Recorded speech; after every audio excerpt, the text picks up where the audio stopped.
Hi, my name is Martha Leprevo and I'm a Senior Research Fellow at the MRC Clinical Trials Unit at University College London in the UK. This session provides a training for anyone who wants to take part in the MRC CTU Capacity Strengthening Hub Mentoring Scheme. The aim of the scheme is to link those working on clinical trials and studies in different organisations in low and middle income countries for online mentoring. So, the learning objectives. What we hope that you will understand following this training is what mentoring is, including benefits and skills needed to be a mentor or mentee. We will share some guidance given on starting the mentoring relationship, and we will provide you with resources and support to help you with the scheme. So, what is mentoring? Mentoring is a supportive relationship between two parties, and importantly, these are two people who are not connected through a line management structure. In this relationship, the mentor supports the mentees through a period of change and towards an agreed objective, or alternatively helps them to adjust to a new situation. So let's look at some differences between line managers and mentors. Many people say, well, I've got a really great supportive line manager, so why do I need a mentor? But there are some really key differences. Line managers are a more skilled or experienced person, usually in the same field, who manages a person or people with less experience, and this is usually within the same institution. Mentors are also more skilled or experienced and usually in the same field of work, although it doesn't have to be, and they mentor a less experienced person as well. But the big difference is that ideally you would want your mentor and your mentee to be from different institutions. When if they are from the same institution, it's important that they don't work closely. And this is to give someone a broader kind of more objective view of their mentee. Line managers have an official role as line managers to the person they manage, which is mandatory, and this is the opposite for mentors. This is a completely optional scheme. Line managers have a duty of care with respect to not just the person they manage, but also the job the people they manage are employed to do. And for mentors, that's completely different. And what that means is that they can give direction and advice for mentees that can be broader and not linked to thinking about targets that need to be achieved for jobs. Line managers provide professional development, of course, as well, and they help goal attainment, and this is a core part of their role. But for mentors, again, this is just something that's slightly broader, so it's a more holistic approach for developing the whole individual. And finally, line managers help to identify opportunities within the defined role that the person they manage is carrying out, whereas a mentor tries to look at the whole mentee's career goals and looks at what skills would help them to expand their professional life. So let's look at some things about what mentoring is in green and is not in red. So mentoring is a learning and development method. We're thinking about the professional and personal development of an individual. And for this, goals are set that within this relationship you aim to achieve. It's also the sharing of experiences between the mentor and the mentee. And although this is an ongoing relationship, it is finite. So once the goals are achieved, you may want to sit down and think about whether you finish with this relationship.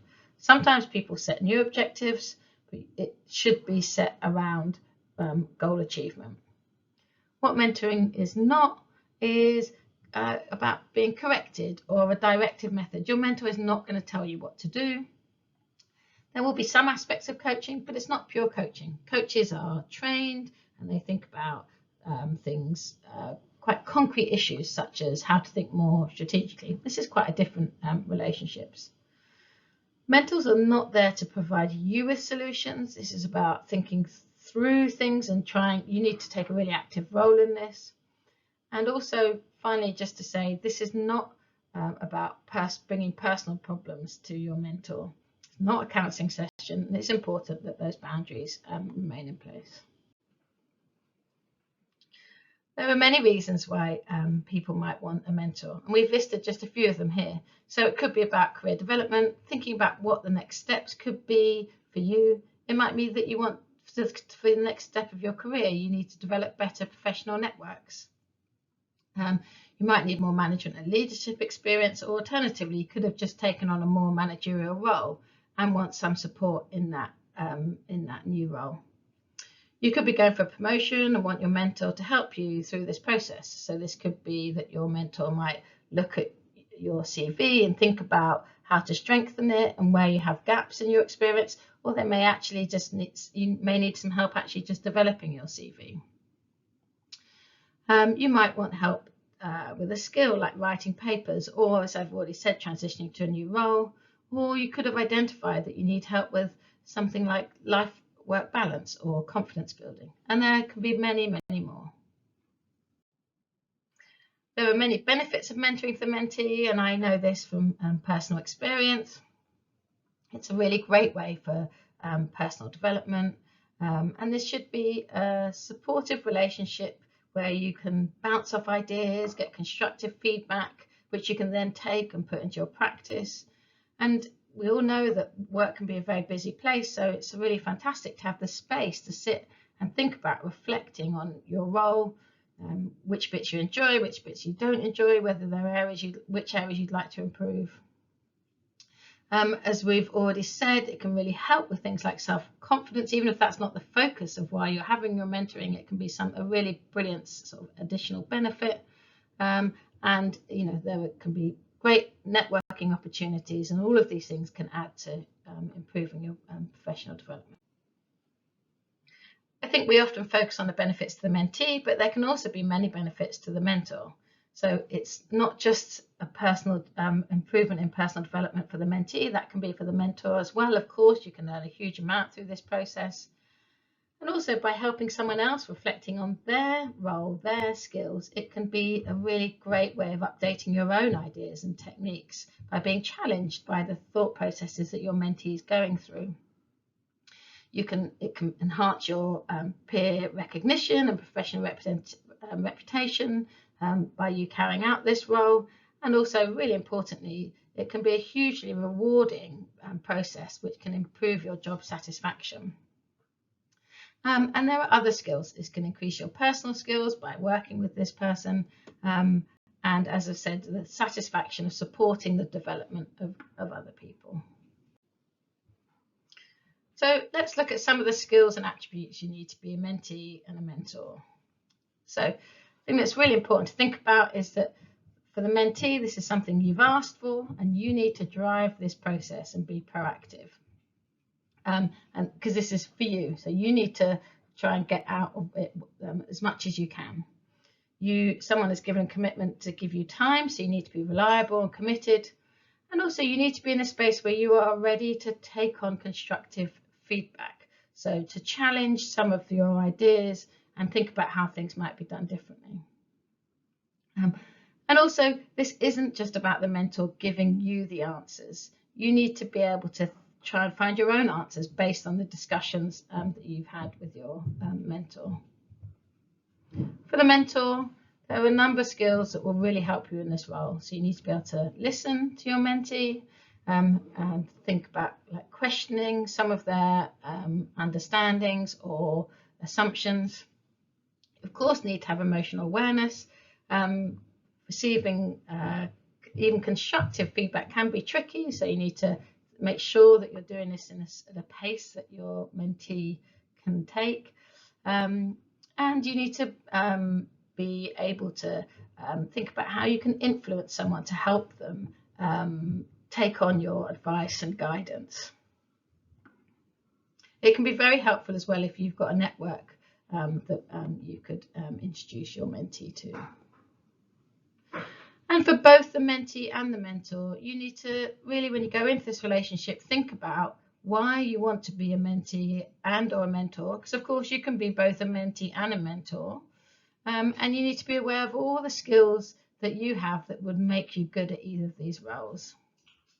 And also it's quite useful to know what resources are open to you to support you in both of these roles.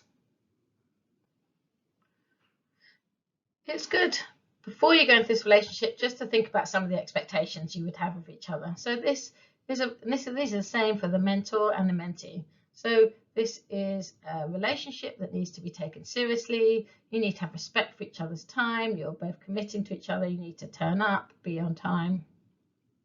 It can really help this relationship to have clearly set out expectations that you both agree. If the mentee wants to meet on a weekly basis and the mentor doesn't have that capacity and they can only meet every 2 months, there's going to be a huge disappointment in that relationship and may end up in resentment. So it's important to sit down and discuss these things at the beginning. Think about the objective, how much time that needs, how much time you can both commit to it. It's good to have realistic expectations so that there's a sense of achievement. And of course, it's very important to ensure that this is a confidential relationship and you don't pass on information that you tell each other. Likewise, it is a professional relationship, so it's to have respect for those boundaries. And what can really help this relationship is making sure that from the beginning you have feedback mechanisms to review your goals and expectations across the duration of the relationship. And that's really just to ensure that you can get as much as you can out of the mentoring relationship. So I've mentioned the mentoring agreement a few times. Let's look at some of the expectations for this relationship. Confidentiality, I've mentioned this before, but it just both sides need to agree that anything discussed during the mentoring agreement will be kept strictly confidential. In terms of frequency and location, I imagine most people will be meeting online, but if not, do you want to meet in a public place or a quieter, more confidential office? And how often do you want to meet? So this might depend on your objectives. If you're thinking about general professional development, that might be that you want to meet every couple of months over a longer period of time. But if you're looking at a job promotion, there may be that you need to get an application in the next 6 weeks. And so you might want to meet more frequently for a shorter period of time. So it's just talking these things through. In terms of communication, what will you expect between the meetings? Will you want to send documents? Does your mentor agree to looking at documents? Just talk these things through and consider what you might do after meetings. Would you like to discuss how useful the meetings are, whether you want the meetings more or less? Just put this all on paper and discuss it up front. And also thinking about how you would view the relationship on an ongoing basis. So are you getting out of this relationship what you want? Should it come to an end? Have you met your goal? Would you like to set new goals and carry it on? But just put down how often you might discuss this and how you would bring this so that you know how you could bring this kind of issue up. And something that can kind of help you think about those sort of things is this mentoring action plan. So you can set objectives, and then this is quite a nice way where you can sit down and think, are we meeting these objectives? Have we gone off piece? Do we need to bring it back in, or do we need to change the objectives? Have they changed? And how do you measure progress? And also think it may be for some people there are things they don't want to discuss, and this is something that's really good to be explicit about from the beginning. So again, I'll just recap. This is just really about the sort of process, and this is a 360 process. So through the scheme, you can find a potential mentor and prepare a list of questions ready for your initial meeting. And at that meeting, it's a really great place where you can share your expectations and think about the compatibility of you as a mentor and a mentee. Once you've agreed to move forward and start the mentoring relationship, we would recommend you use the mentoring agreement to set your objectives. So you personalize this, think about personal barriers to your goals, boundaries you want to set, and also, as we've said, the time commitment. So then once you've agreed your objectives, it's really good to think about the logistics and the resources that you could have to help you with this relationship. So thinking about where to meet, is it enough time, whether you want a quiet space, confidentiality. So as you move forward and progress through this relationship, it's really good to thinking about how you maintain, develop and review your mentoring agreement. And really, the mentoring agreement shouldn't be a paper exercise. This is a really great tool to help you think about, help you really sort of sit down and think about how to get the best out of the mentoring relationship. Is it on track? Have your expectations been met?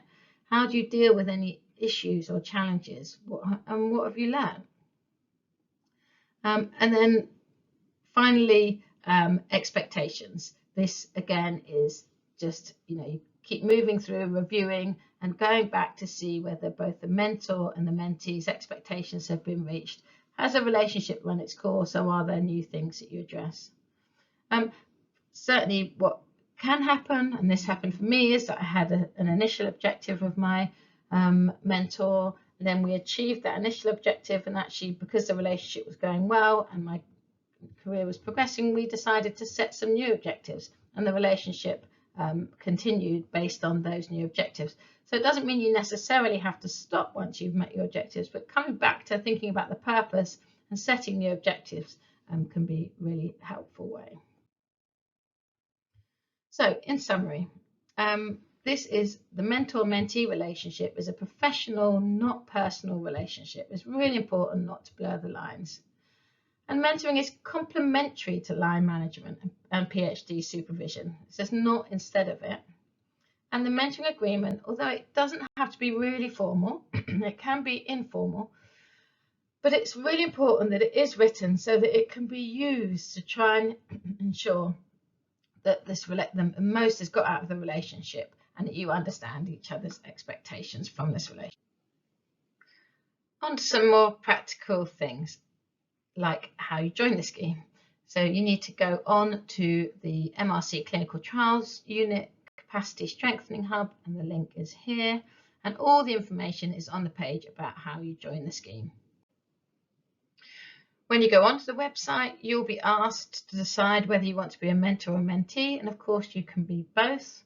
You need to fill out the correct forms, and then the team at the MRC CTU will be in touch with you to make sure that you have watched this presentation and that you're aware of some of the resources.